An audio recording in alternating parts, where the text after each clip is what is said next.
Apparently, more than 60% of us eat sushi at least once a week, but less than 5% of us actually make it in our home. That's because sushi is really, really scary. But I'm determined I'm going to make it today in my own home. The first thing you've got to do is get your rice, rinse it really, really well until the water runs clear, and then leave it to drain for half an hour. Now, in Japan, rice is something sacred, almost spiritual, and they take so much time over making it. They buy very expensive rice cookers, but I'm not Japanese, fortunately, so I'm just going to cook it on the hob. That's not a rice cooker, by the way, it's a bread machine. Luckily, as a dad, I have a free source of cheap labour in my own home who are going to help me make the sushi today. So, may I introduce Aska, and how old are you, Aska? 6. I'm Louise. Yeah. Okay. And Emil, how old are you? 5. 4 years old, okay. So, the rice has been cooking now for 15 minutes, and then I left it on the hob, turned the hob off, and let it steam for 15 minutes. So the next thing is to take it out into a cold ceramic dish, not a metal dish. By the way, I boiled it with a bit of dried seaweed in with the water, and just as it came to the boil, I took that out. You don't really need that, actually, but it makes me feel more authentic. I put a bit of sake in as well, Japanese rice wine, but again, I don't think it makes any difference. But if you've got it, if you can get it, then put a little spoonful of that in as well, and that, well, they say it helps, but I don't know. So then we take the rice, take half of it to start with, put it on a ceramic bowl. It mustn't be metal, because otherwise the metal will taint the flavour. And then we take the magic ingredients, the thing that makes sushi taste fantastic. 80 millilitres of rice wine vinegar, and then to that you add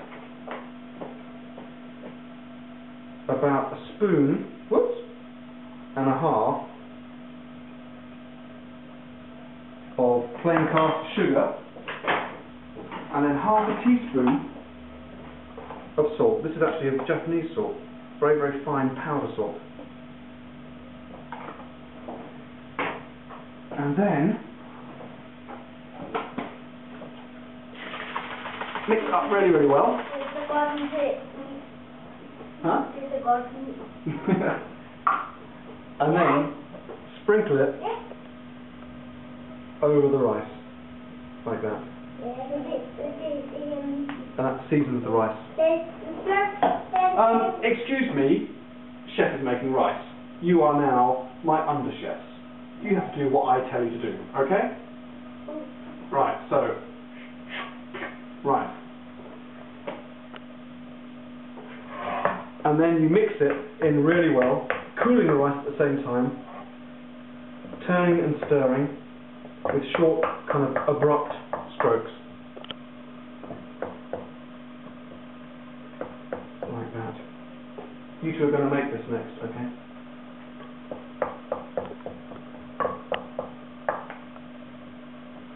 By the way, that's what the seaweed looks like when you cook it in the rice. You can actually eat it, it tastes quite nice. And it's very good for hair loss, apparently. Anyway, what are you laughing at? Yeah. As soon as it's cool enough to touch, then it's time to make the nigiri. And that's your job. Are you ready? Yeah. Okay. Let's just mix it up one more time.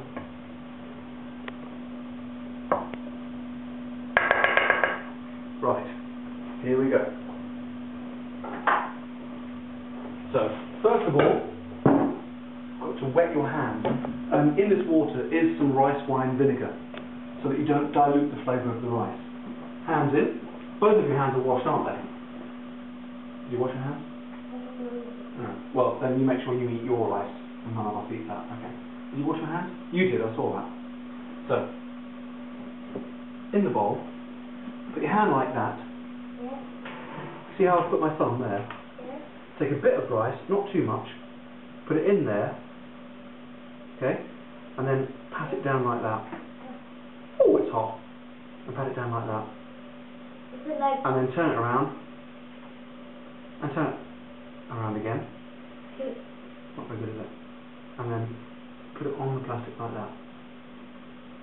Alright, do you reckon you can do that? Yeah. Okay. How's it going now? It's very hot. Be careful. Right, so while they're making the rice, I'm going to start cutting the fish. Now, the thing is, sushi chefs in Japan, they train for about 6 years just to slice the fish. Again, luckily, I'm not Japanese, and I'm just going to have a go. And I think, basically, if you kind of cut it to about the right size and across the grain, then you don't need to worry, really. So, if we just cut it, keeping your fingers carefully safe here, across like that, that'll do, don't you think? For topping for nigiri. Now, in Japan, they use something called a sushi knife, which is like that. If you look very closely, you can see that on one side it's totally flat, on the other side it's beveled. You see that? Yeah. Totally flat and beveled.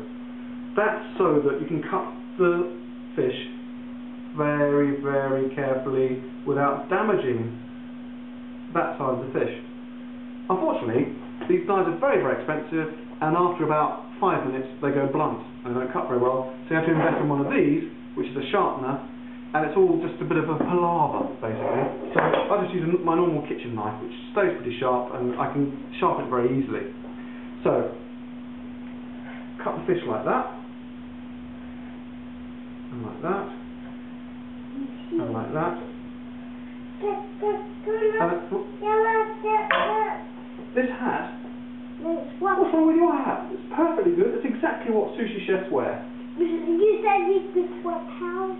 Yeah, but, alright, okay, should we swap? Yeah. Alright. There you go.